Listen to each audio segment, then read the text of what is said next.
In the name of God, the compassionate, the merciful. Good evening, friends, and welcome to the 31st episode of Crime and Punishment, a legal podcast, not a political one.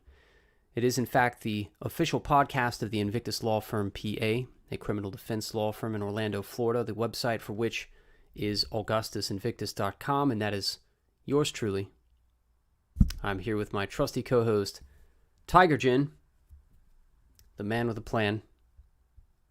And we are here to talk with you tonight about the Supreme Court case that was going on today, as well as natural law in terms of self-defense and citizen's arrest, and also hashtag believe women, how to dodge a fraud conviction by accusing your boyfriend of abuse. A brand new legal theory being used, a novel legal theory. We're going to find out how that works. Tiger?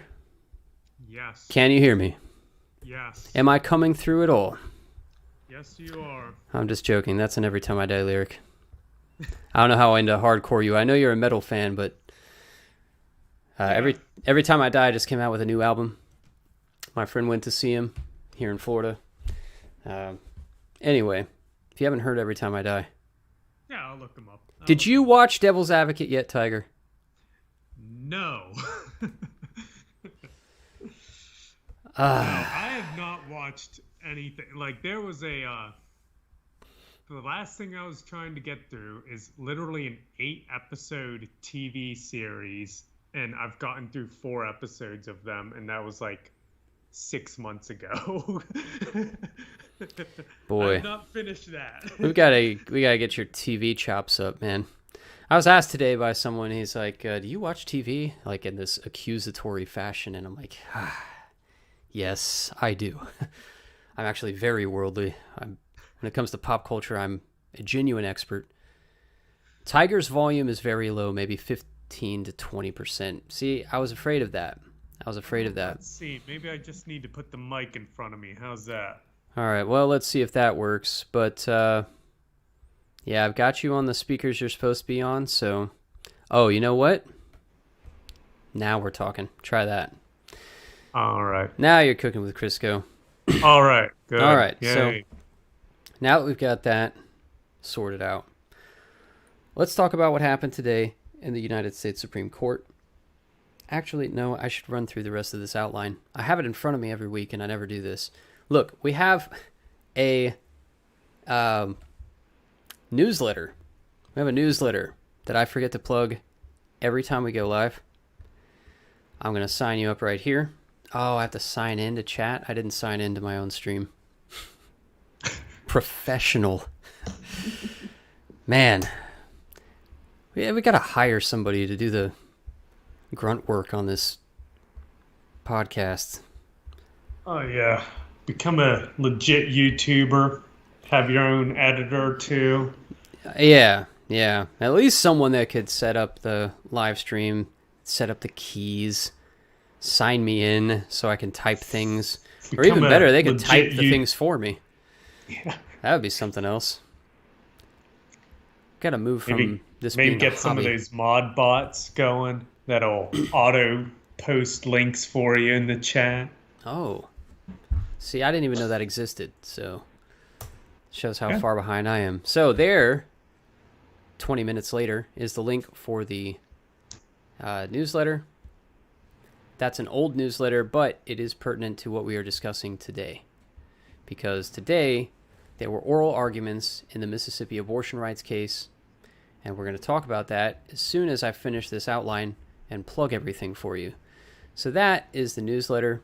We've also got a viral style that I always forget to plug. We're going to plug that right now. It's also convenient when it come up in the streaming broadcast instead of me having to go to YouTube to punch this in. We've also got a problem where I didn't actually go to social media and advertise this show. So now, right? Do we even have an audience right now?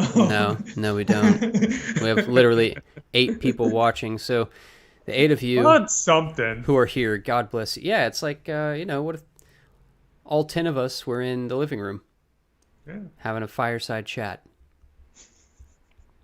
That's kind of where we're at right now. Having a fireside chat about the future of Roe v. Wade, the demise of Roe v. Wade. Yes, there is no future for Roe v. Wade. Oh, I like It's that. over. That's a quote. That is a quote right there. Oh, Brian's in the house. All right, what's up, Brian? I'm just tweeting this in the hopes that more people will come. More people will come if you tell them you got punch and pie. All right, here we go. Broadcasting live now. If any of the 10 of you in this audience are adept with streaming and want a job, please let me know. All right, that's where we're going to stop there. All right, so let's go to this article. Today's oral arguments, I listened to basically the whole thing. This is a super important case. NPR live streamed the whole thing. It kept cutting out. The crazy thing is, it never cut out on the lawyers who are arguing for Roe v. Wade not to be overturned. It only cut out on the Solicitor General of Mississippi when he was arguing. And I started to think, this is like, I hate to be a conspiracy theorist, but this is just too coincidental in PR. But I mean, it could be because during the Rittenhouse trial, Nick Rekieta's stream was banned off the air while he just live streaming the trial. So, I mean, maybe. Like YouTube kicked his stream off? Yeah, it was YouTube. Did it come back? Oh, yeah. I don't know how long it took, but like, I saw the news stuff about it. I didn't actually, I've been a fan of his for a couple years now, but I didn't actually watch his streams for the trial, so I don't know. But I caught it after the fact, the news that YouTube kicked him off during some big moment for the defense, and yeah, I've been clearly malicious fan of Hulk Hogan since I was a little kid, but I've never actually watched any of his wrestling matches. You don't have to watch a guy's work to be a fan, right? People love Van Gogh. They don't read his journals. So. Exactly. Thank you. Rocky 3 was the greatest performance Hulk Hogan ever did. I thought that was genuinely good. Plus, he's from Tampa. Oh. Yeah. There you go. Same as Channing Tatum and my philosophy degree. Yeah. Good pedigree. Tampa, Florida. Also, Mons Venus, world famous. This is a family show, though, so we won't say a world famous what. Hopefully your kids don't use the internet without your supervision. Roe v. Wade's future is in doubt after historic arguments at Supreme Court. It's a headline at NPR, which live streamed the entirety of the oral arguments today, which were so awesome, but I wasn't taking notes, so we're just going to read the NPR article, and we're going to discuss what happened today. The first phrase in the, not even the first sentence, but check this out. The right to an abortion in the United States. What? I know that was actually a huge issue today in the oral arguments. Clarence Thomas came out, Justice Thomas. Yes. Came out and straight up asked this woman, attorney, I don't know what the PC, I don't really care. He asked this woman straight out, what right are you talking about exactly? He said, when we talk about the Second Amendment, I know what we're talking about. We're talking about guns. When we talk about the Fourth Amendment, I know exactly what right we're talking about. These things are in the Constitution. Roe v. Wade, what right are we talking about exactly? What are you saying the right is that a woman has? Is it liberty? Is it the right to an abortion? What could you be specific? What are you arguing for exactly? And she outright said yes, the right to an abortion. Where did that come from along the line? There used to be women have a right to health care. Women have a right to not be raped or to have a child because of incest. Women have a privacy right. Whatever garbage they were making up to push forth abortion in the United States, they never actually came out and said, women have a right to murder their own child. They would always Right. dance around with, well, we've got this right or that privacy interest, this liberty interest, whatever. Today, they outright said, yes, women have the right to an abortion in the United States. It was created in Roe v. Wade, not created, excuse me, recognized, to be charitable, by Roe v. Wade. And by the way, there is a significant reliance upon this law now, 50 years later, excuse me, because 1 in 4 American women have had an abortion. This was not the Solicitor General of Mississippi saying this is horrific, we have to end abortion. It wasn't his argument. It was the woman, the proponent, of advocate of abortion, saying 1 in 4 women have had an abortion in this country. 1 in 4 American women have had an abortion. Therefore, women in this country have a significant reliance upon Roe v. Wade, and it cannot be overturned. Insane. That was actually the stated reasoning in the United States Supreme Court today. It just blows your mind, man. Yeah. So the first phrase in this article, the right to an abortion in the United States, appeared to be on shaky ground as a divided Supreme Court heard arguments Wednesday on the fate of Roe v. Wade, the court's 1973 decision that legalized abortion in the United States. Boom. So, unfortunately, they can't say, yep, this is going to be a landslide. It's going to be overturned. Roe v. Wade is done. Because there's a lot of hemming and hawing. There's a lot of quote-unquote nuance. Lawyers love that word. They love to talk about nuance. Philosophers, talking heads, bureaucrats, they all love nuance. They hate black and white. They hate right and wrong. You always want a nuanced approach, a nuanced understanding. Nuance is like the favorite word of just lukewarm, just ridiculous people who don't want to do the right thing, don't want to do anything that's going to have a backlash. So they say, we need to be nuanced about our approach to this. We need to be nuanced in our interpretation of the law of stare decisis and Roe v. Wade and the history of legislation in this country. Garbage. Like, you have millions of women yearly in this country murdering children, and we have to be nuanced? No, we don't. No, we don't. Kick it back to the states. Let them outlaw it. I mean, this is a no-brainer. Yeah.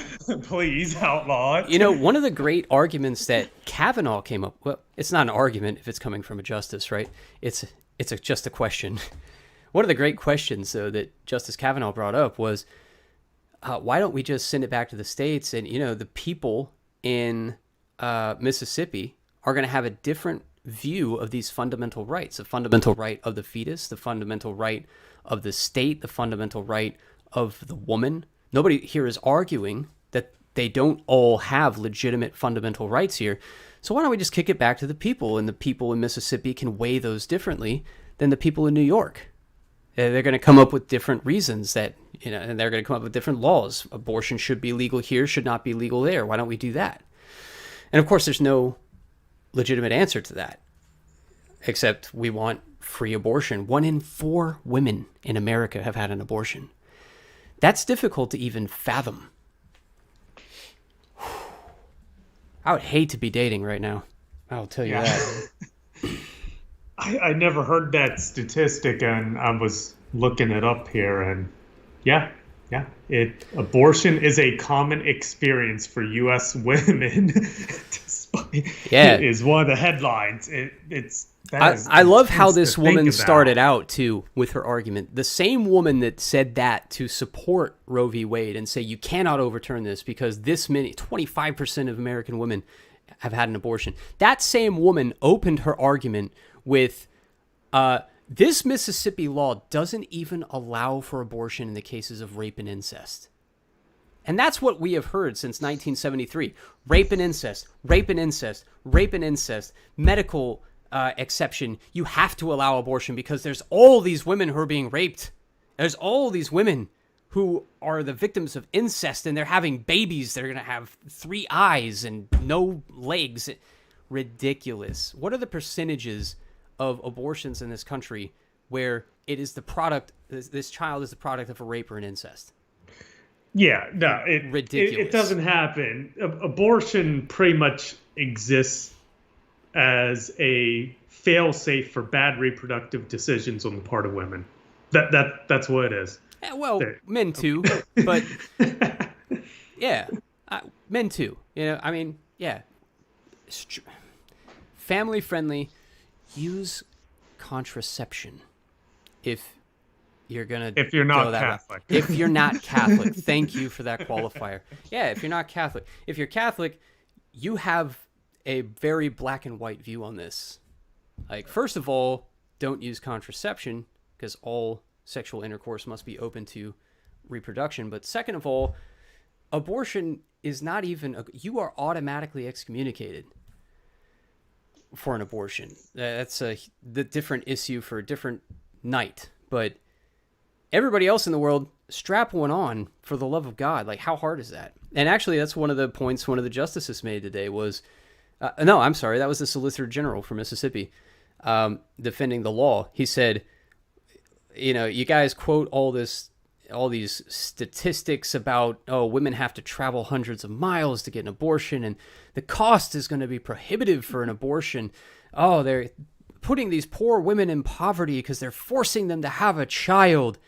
But you could just buy condoms, buy an IVF, buy a diaphragm. Like, there are so many things that are obviously infinitely less expensive. Yeah, and specifically, his point when he was saying that was that Roe v. Wade was decided, at least according to his argument. I don't know if the facts are true, but like at the time, those options were not as available.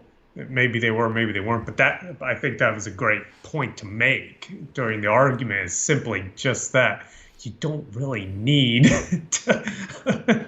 to make this a law. Yeah. So. Yeah, one of the questions actually was, has anything changed? Right? That was a huge theme of the oral arguments today. Okay. One of the questions being, you know, have there been any developments in science, right, that would make us say, well, we should overturn Roe v. Wade? And this is the liberal justices were saying, they're just hammering this home, like, nothing's changed since 1973. And so, well, the Solicitor General is like, well, I don't know. We have these 3D images. You can clearly see the fetus is human. There have also been studies where, you know, there's fetal pain before 27 weeks. And Justice Sotomayor just latched onto that and attacked him. She's like, well, there are dead bodies. 40% of dead bodies, you can poke them and they recoil. Does that mean that they're alive? I mean, obviously they're dead. You know, you can be brain dead and touch somebody and they recoil. That doesn't mean that they're alive. We would all agree that a brain dead person is basically dead, right? First of all, no, we wouldn't. Right. Yeah, this actually was from a Supreme Court justice today. Well, like I said off air, I will not repeat that here, but it was a bad argument.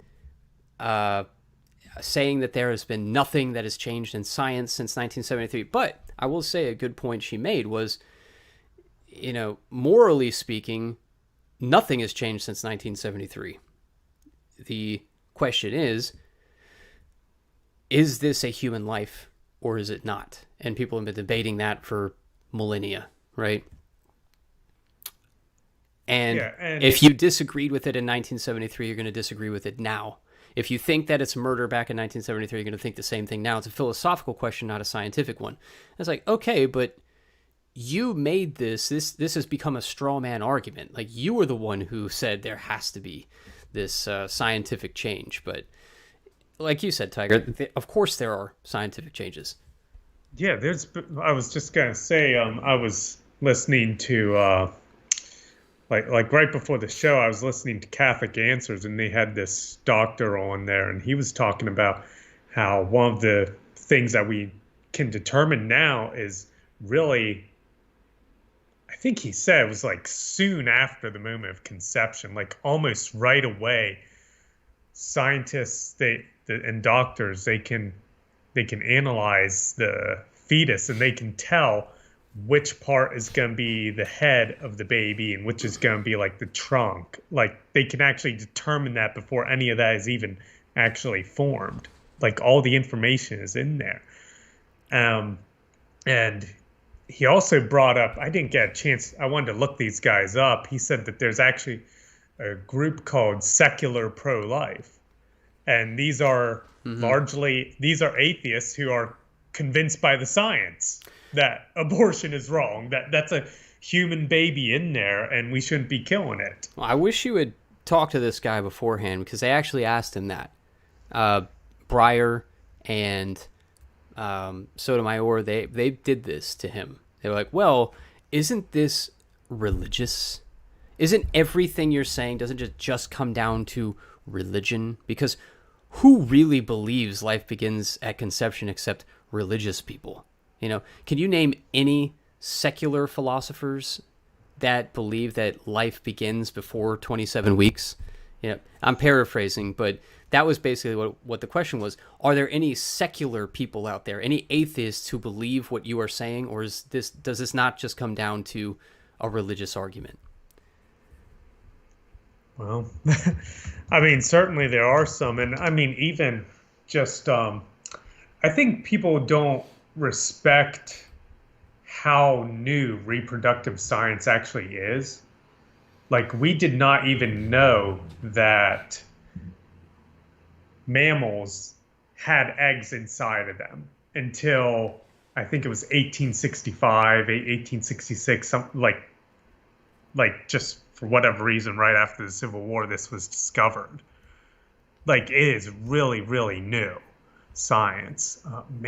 I might even be wrong there. It might even be the 1880s. It was like late 19th century.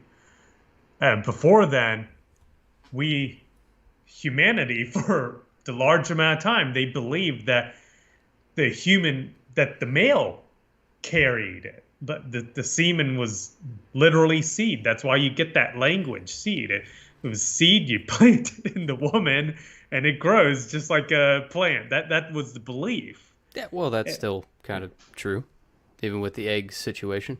Yeah, but like my point is, like, science is really, really new. We didn't know any of this for the longest time, and that's why one of the reasons why in the United States you saw an explosion of anti-abortion laws during that time frame, because as this science came up and like, hey, oh yeah, it is a baby. Well, let me ask you about this. Speaking of tradition and history, because that came up a lot today. The woman who was the advocate for abortion, the one who used 1 in 4 American women have had an abortion, therefore we should have Roe v. Wade. She also said that, well, the Solicitor General keeps talking about history and tradition, but there's a history and tradition of abortion in this country. And it used to be that women could just go have abortions willy-nilly back in the colonial days. How true is that? That seems counterintuitive to me. Yeah, I'm not sure how true it is, other than that I do know that, I mean, it was just state by state. Some states allowed it after a time, some states didn't. Like, I read on the show before Blackstone's stance on abortion, that even in England, common law, it was a misdemeanor. So it just depended on where it was. Like, it wasn't a felony like straight up murdering an adult would be. So interesting. It just depends. Yeah, well, to be fair, though, the difference between a misdemeanor and a felony used to be that felony was punished by death. Oh. So, yeah, I believe that was in Blackstone's time. So yeah. If you were convicted of rape, murder, robbery, horse thievery, burglary, those were so severe that you were executed upon conviction. That's what felony used to mean. Now, you get a Xanax tablet in your pocket, that's a felony. everything's a felony now. It's Yeah. totally different. But at the time he wrote those commentaries, I believe that was the case, that felony meant executable. So if it's a misdemeanor, that doesn't mean that you just walk. Like today, you get a misdemeanor and slap on the wrist, 30 days in jail, or slap on the wrist, 6 months probation, early termination at 3 months. It could have been like a real sentence back then, but I don't know. Yeah. So let's continue with the article, huh? Yeah. It's so good. There's so much to say about this. At issue in Wednesday's case, Dobbs v. Jackson Women's Health Organization was a Mississippi law that bans abortion after 15 weeks of pregnancy. Until now, all the court's abortion decisions have upheld Roe's central framework, that women have a constitutional right to an abortion. Again, that's relatively new. Constitutional right to an abortion. Just balls out, just saying it right there. Like, this is not about a liberty interest or some privacy thing we found in the 14th Amendment. No, we have a constitutional right to kill the child inside of us. That's what we're coming with now. Just right out there. In the first 2 trimesters of pregnancy, when a fetus is unable to survive outside the womb, roughly 24 weeks.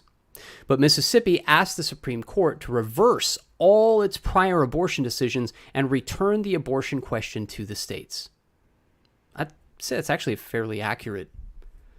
It's NPR, so that's, every once in a while they do say things accurately. So good for them. The court's 3 newest justices, Neil Gorsuch, Brett Kavanaugh, and Amy Coney Barrett, all Trump appointees, appeared to signal they are ready to side with Mississippi. But it wasn't immediately clear if all of them would strike down Roe, as the state of Mississippi has asked. The new 6-justice conservative supermajority seemed to fall into 2 camps. In one were Justices Clarence Thomas, Samuel Alito, and Gorsuch apparently willing to reverse Roe, and perhaps other decisions based on a right to privacy. And in the other camp, the court's other 3 conservatives reluctant to go beyond abortion. Thank you, NPR, because this is actually a fascinating thing that came up today. One of the big questions was stare decisis. Look at all these standards that we have, all these rules that we have for when we're going to overturn a Supreme Court ruling. These are all the steps we have to follow. These are all the things we have to weigh, so on and so forth. All this legalese, lawyer jargon, blah, blah, blah. Then somebody brought up the white supremacy cases, slavery, right? Reconstruction, Jim Crow. And what's fascinating is the conservatives got to play the white supremacy card today and just beat them over the head with it. So they're saying, no, you can't just judge Roe v. Wade because it was an egregiously wrong decision. You can't say the Supreme Court had it wrong. This is morally wrong. You cannot kill your children.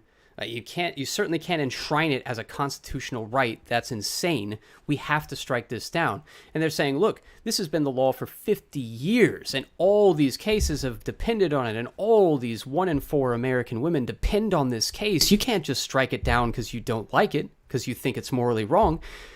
And then they came up with, what about Plessy v. Ferguson? What about white supremacy in the South?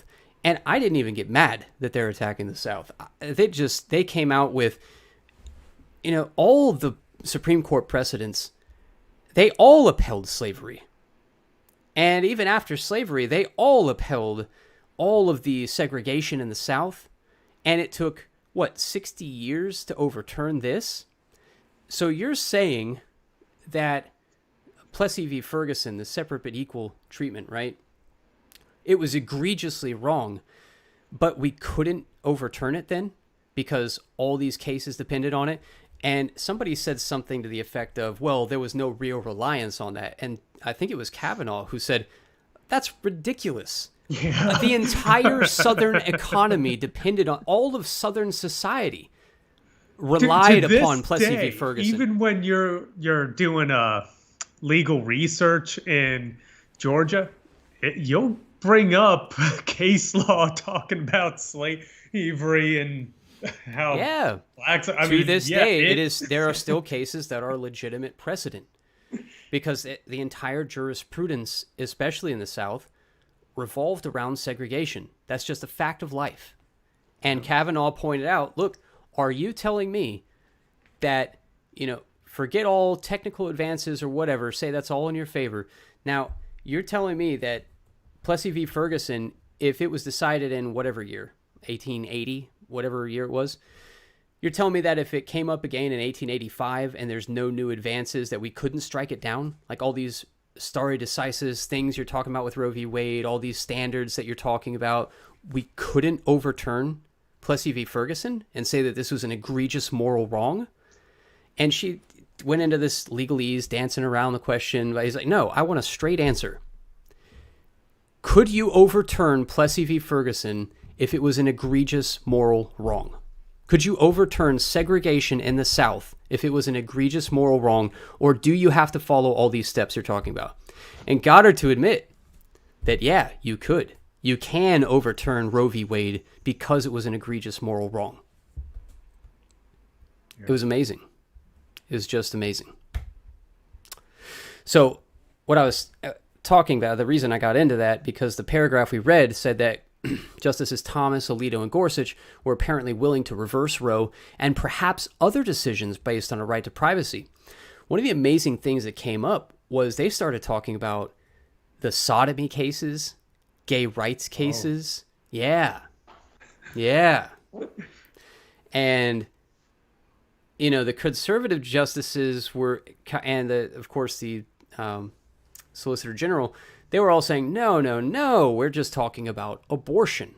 Of course we couldn't overturn gay rights because that just, recognizes somebody's right that we have nothing to do with. There's no other fundamental interest.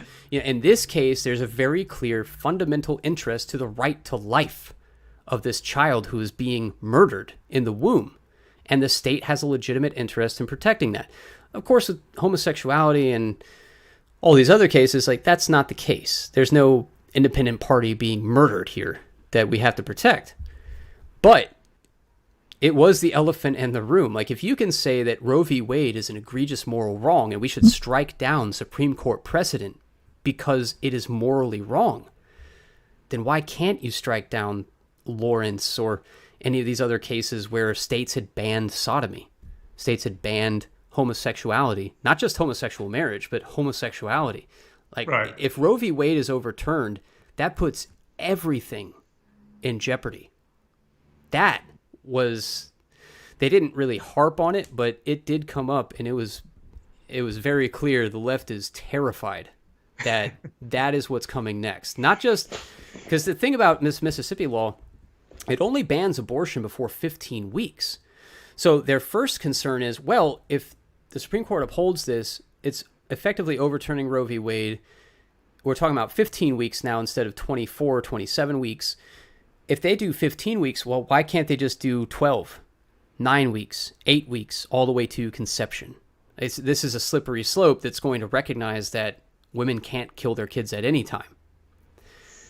If they can do that, then the next big thing is, well, why can't we overturn gay marriage? Why can't we overturn this nonsense about states can't outlaw sodomy or gay pride parades, so on and so forth? The left is very aware that Roe v. Wade is the cornerstone of all this jurisprudence that has just destroyed this country. Yeah. So, oh man, what an exciting day it was today.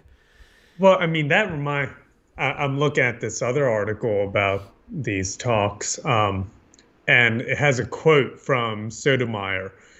Will this institution, she's talking about the United States Supreme Court, survive the stench that this creates in the public perception that the Constitution and its reading are just political acts? Yeah, I love that part. I love the cojones on these people. Because that's the left saying, well, if you overturn Roe v. Wade, it just shows that this is a political decision. And I'm just like, you're joking, right? You just said that with a straight face, but I know you're joking, because you people are the ones who politicized this entire thing. One of the greatest parts of Justice Sotomayor was, as a retort to the Solicitor General at one point, she's like, yeah, but there are so many things that just aren't in the Constitution. And just goes on to make this argument that the Constitution's basically irrelevant when it comes to talking about abortion. Like, what? So what? Like, the Constitution didn't contemplate this. There's so many things in there. And by the way, you know what else isn't in the Constitution? That we are the last word on the Constitution, on the law in this country. That's not in there. Yeah. Marbury v. Madison established the Supreme Court as the supreme arbiter of the law of the land. Constitution didn't do that. And there's even some good arguments that it did not. Like, that's a late interpretation of that case. Right. Right. So she was just basically arguing, and not basically, she was outright arguing that Constitution is irrelevant. And we are the ones who determine what is legal and what is illegal. We are the ones who determine what is constitutional, what is a constitutional right. We determine, not the Constitution. We, the Supreme Court justices, determine whether there is a constitutional right to abortion. It was incredible. And then later, when she's talking with a pro-abortion advocate, she says, well, my understanding of the Constitution, but I'm just like, how dare you? How dare you speak about the Constitution as though it were legitimate after your argument earlier? I mean, it was incredible. Masks came off today. Like, quote the article in the Constitution that gives the right to abortion. Like, if I was the judge, that would be the first thing. It's like, hey, okay, right. Quote the Constitution. Well, that was one of the things that Justice Thomas asked this lady was, what exactly are we talking about here? You know, when it's the Second Amendment, I know we're talking about guns. When it's Fourth Amendment, I know we're talking about, not searching papers or whatever. What exactly are we talking about? What right are you arguing for? Because, it's not in the Constitution, and what they're basing it on is, well, the 14th Amendment says that we have a liberty interest, and finally, the woman came out and said it and said, we're talking about the right to an abortion, period. Yeah, and I mean, they don't, I hate them using that word, right. Like, right, exactly. The law, right now, the law and case law supports abortion.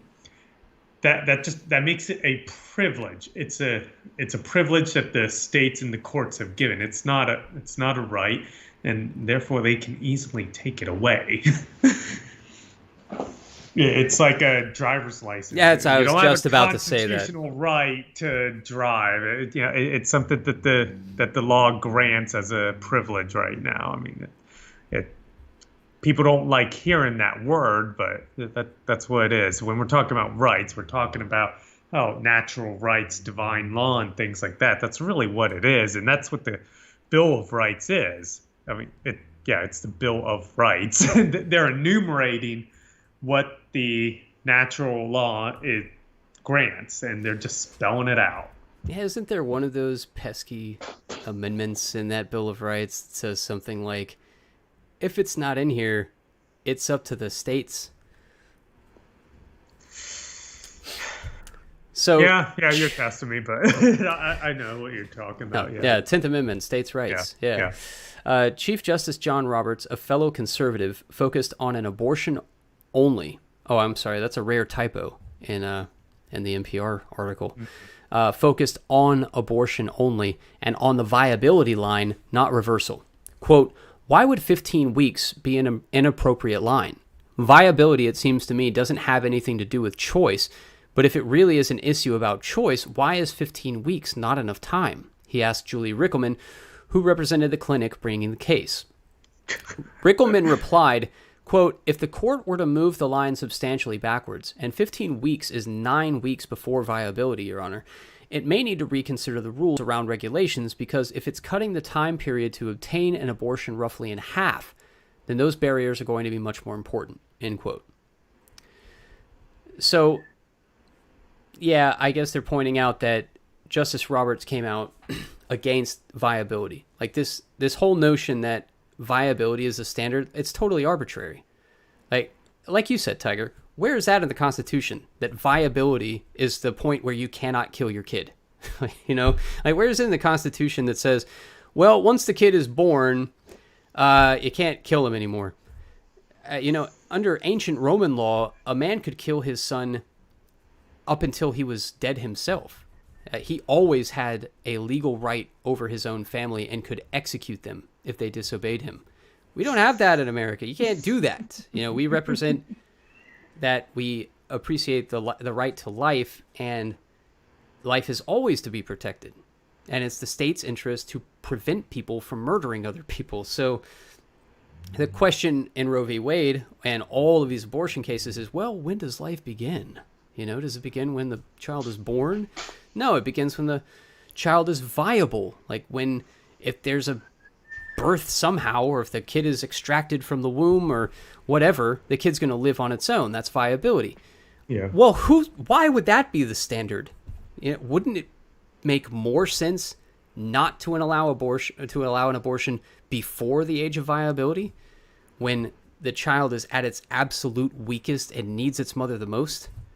That's like saying, well, we are going to allow corporal punishment. We're going to allow parents to beat their children half to death for disobedience, right? But we're not going to allow it from the ages of, say, 2 years old to 18 years old. We're only going to allow parents to beat their children half to death from the ages of birth to 2 years old. That makes perfect sense, right? Because that is the absolute most vulnerable point in that child's life. So the fetus, why in God's name would you say, yeah, don't touch him between 27 weeks and birth, but yeah, feel free to murder him before 27 weeks, because he certainly can't survive on his own anyway, so screw him.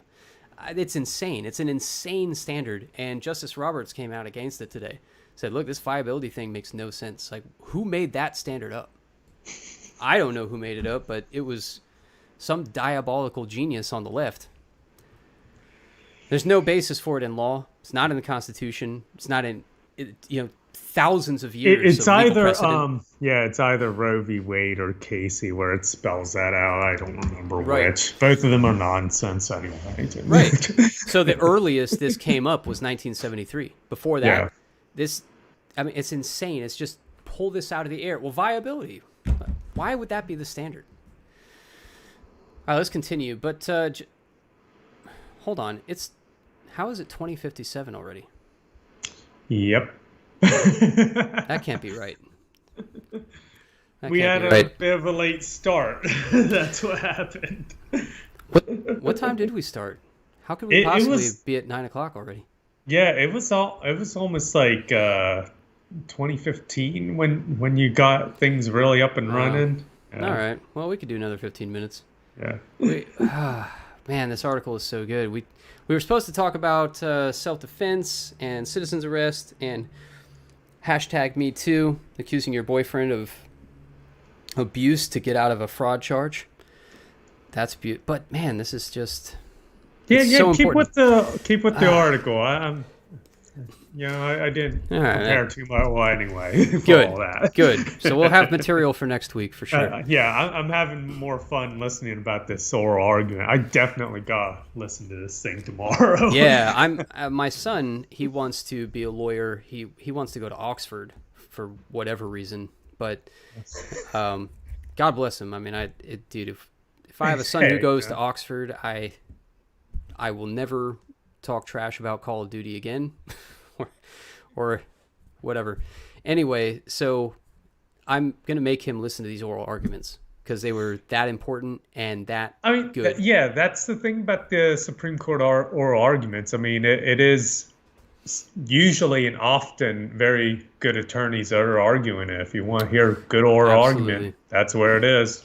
Yeah, I gotta say, as much as I disagreed with the lady, she was an excellent attorney, and her skills of public speaking and argument, trial advocacy. I mean, she was on fire. She was untouchable, absolutely unflappable. A worthy adversary, definitely. All right, but Justice Alito opined that, quote, the fetus has an interest in having a life, and that doesn't change, does it? Question mark. I'm sorry. Talk to text has me, though, so I even say punctuation when I talk. Anyway, end quote is what I meant. Justice Barrett, who replaced Justice Ruth Bader Ginsburg on the court. You're lucky, Tiger, that when I call you before the show, I'm not like, hey, comma, Tiger, comma, how are you? Question mark. Because that's how I talk to text. I'm very maniacal about my punctuation. Justice Barrett, who replaced Justice Ruth Bader Ginsburg on the court, asked several questions about adoption. The mother of 7 children, 2 of them adopted, she was perhaps harder to read than the court's other conservatives, but she seemed to draw a distinction between bearing a child and parenting. That is a distinction she made between parenthood and childbearing, which I think a lot of people have made that distinction, whether they're motivational speakers or parents themselves or people with adopted children, as Justice Barrett is. So she pointed to the state's argument that in the case of failed contraception, a woman can always give her child up for adoption. But Solicitor General Elizabeth Prelogar, representing the Biden administration, said that is an incredibly difficult choice, and one that the court for 50 years has recognized must be left up to women based on their beliefs and their conscience and their determination about what is best for the course of their lives, end quote. Justice Kavanaugh, who replaced Justice Anthony Kennedy, a more centrist justice on abortion questions, signaled that he may well be willing to reverse Roe. While nodding to the court's precedents, he said that when it comes to abortion, there are 2 interests: the woman's right to terminate a pregnancy and the interest of fetal life. I don't think he said that. I feel like that's unfair. Maybe it was in a part I didn't hear. I don't know. But I feel like he said not that the woman has a right to terminate a pregnancy, but that a woman has a right to her own body, right? To be free of interference from the state in terms of her healthcare decisions. I don't know. Maybe I should listen to him again, but I feel like that's an unfair characterization of what Justice Kavanaugh actually said. But I don't know. Quote, the problem is you can't accommodate both interests. You have to pick, end quote. Okay, so that is the part I heard. So no, he did not say that a woman has a right to terminate a pregnancy. I'm pretty sure what he said was a woman has a right to, an interest in her own body and protecting her healthcare interests, etc. Didn't say she has a right to kill her kid. But those 2 interests, woman's right and interest of fetal life. The problem is you can't accommodate both interests. You have to pick, he said. Why should this court be the arbiter, rather than Congress, state legislatures, state Supreme Courts, and the people being able to resolve this? End quote. I thought that was a phenomenal question. And that's what we brought up earlier. Like, why not, if people disagree on which of these interests outweighs which, why don't we kick it back to the states? And then, like he said, the people of Mississippi will have a different weighing of those rights, those fundamental interests, than the people of New York. And then these different states can have their different approaches. Yeah. The court's liberals quoted from the court's previous decisions on abortion and the liberty interest enshrined in those decisions. What has changed, asked Justice Sotomayor, noting that the state of Mississippi, in enacting the ban on abortions after 15 weeks, cited the change in the court's membership. Quote, will this institution survive the stench that this creates in the public perception that the Constitution and this reading are just political acts, end quote, which is what you had read earlier. Right. Yeah, so that came from Justice Sotomayor, not an NPR commentator. Incredible, especially when all of her attacks, I mean, she was pretty harsh with the Solicitor General. I mean, she was going after him So for her to say that, like, oh, well, if we overturn this, it's going to be a political act. Like, no, you are being supremely political right now, to be fair. Final sentence of the article: a decision in the case is expected by summer. Yep. So we got to wait 6 months to get the decision on this. That is brutal. Just brutal. That's how we operate. So go ahead. I'm not sure.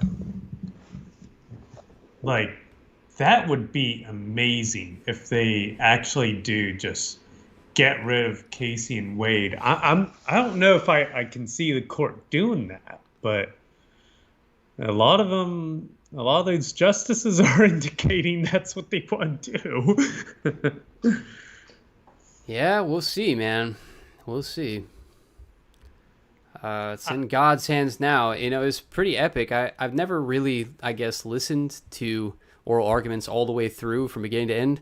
And at the very end, you know, Solicitor General speaks his rebuttal, says thank you to the court, and the justice says this oral arguments have concluded, this case is submitted. Gavel bang. I was like, oh my God, it's over. It's done. It's closed. I have never heard something so final in my life. So yeah, that was a pretty epic moment. Now, you know, as soon as that gavel banged, it is in God's hands. There's nothing anyone can do about it. Yeah, and the prediction that people have been going with before the oral arguments happen is ever since Roberts was the Chief Justice in 2005, typically the way the court works with these kind of things is like these incremental chipping away, middle of the road kind of things. They don't do dramatic overturns. Right. But I mean, the thing that makes me wonder if that is going to happen is the fact that the Mississippi attorney was explicitly arguing for it. That kind of surprised me. I was thinking, oh, that's the news saying it's overturned. No, that's the argument. That's the request. Yeah. Overturn Roe v. Wade. Yeah, it was pretty heroic, actually. You know, there's one point where they point blank asked him, at what point does human life begin? And I was like, please say conception. Please say conception. He didn't say it, but, you know, it was very clear. He's like, leave that up to the states, which is a masterful answer, because you don't have to say when life begins. You have to say that's up to the states to decide. It's not a Supreme Court decision. It's not a constitutional decision. Yeah, exactly. And the thing with just abortion law at all. So typically the role of the United States Supreme Court is like you got this circuit saying one thing about a federal law and this circuit saying another thing about federal law, and the Supreme Court is like, okay, we're going to interpret this so that everybody knows what the federal law is. But when it's just this state has this law and this state has another law, and it's not actually interpreting anything in the Constitution or anything, I mean, when we say the Supreme Court made up the abortion law out of thin air, that's literally what they did. On the abortion episode, I showed how it all started with this was it Griswold v. Connecticut, where they were like, oh, the contraception law that somehow violates the right to privacy found in the 14th. Yeah, that's where it comes from. Yeah, it was made up from the start and not even about abortion. And so, well, it may be righted. I mean, this would be the most significant decision in my lifetime, because I was not born in 1973. So this has been law since well before any of us were born. Yes. And if it's overturned, it would be just the greatest moment in American history since my birth. Not saying that my birth was the greatest moment of American history in the past 38 years. I'm saying that since I've been alive, I have not seen a greater moment, except maybe the Trump election, not because we're political and not because I care about Clinton, but because hearing people cry hysterically on NPR was just so worth it. Yes. It was incredible. What a day. What a day back in 2016, hearing everybody on the radio losing it. Yeah. One thing I want to point out from the chat, Coach Alpha Elite is pointing out to us, Timcast IRL takes a majority of live viewers at this time slot. Also, Wake Up America and the Civil Rights Lawyers channel. So thank you for pointing that out. That could explain a lot. We are not nearly as popular as those guys. So we're better, though. Oh, obviously. Yeah. People just don't know it yet. We're not as good at marketing, clearly. Greetings from Orlando, says Florida Treasure. Greetings back at you from Orlando. Holler at me so we can do coffee. I don't do coffee. I'll do tea, but you can do coffee. Coach Alpha Elite is also talking about moving to Florida from Seattle. Well, holler at me. Mixed race, dude. I don't. Man, just email me. Get out of here. Everybody knows my email address. I'm pretty sure it's in the description of this video. So, holler at me about that. Let's see. Supreme Court is like the UN these days. Well, I see what you mean. Let's see. All right. You only post once every 2 weeks. That's not good for the algorithms. Yeah, that's very true. It's a legitimate criticism, Coach Alpha Elite. I am very bad at social media. We do this show. We used to do it religiously on Mondays, but man, it's hard out here when you're trying to make that money for the rent, trying to keep this a family-friendly TV show. Anyway, Tiger, you have any parting words before we end this evening's stream? I don't think so. Not this time. All right. Well, I don't think I have many parting words either, except that, you never know. Sometimes God just reaches his hand down out of the sky and corrects things at a moment you just don't expect. So maybe this case really is the one. Maybe this is what gets rid of all of this actual genocide of children in this country. Because if it doesn't, if we have a supermajority of conservatives on the court, at least 3 of them are Catholic, right? Yeah, I was going to ask you that. I know Barrett is Catholic. I'm not entirely sure about the others. Alito is Catholic, and okay. I want to say Kavanaugh or Gorsuch or both. I don't know. At least 3 of them, though, because I've counted it up before, are Catholic. So, supermajority, 3 of them Catholic. If this is not overturned, America deserves whatever God is going to rain down on us. So... yeah, let's all keep our fingers crossed for June for a total overturning of Roe v. Wade. Until then, until next week, thank you for listening, and we will catch you all later. Stay in school. Don't do drugs. Till then.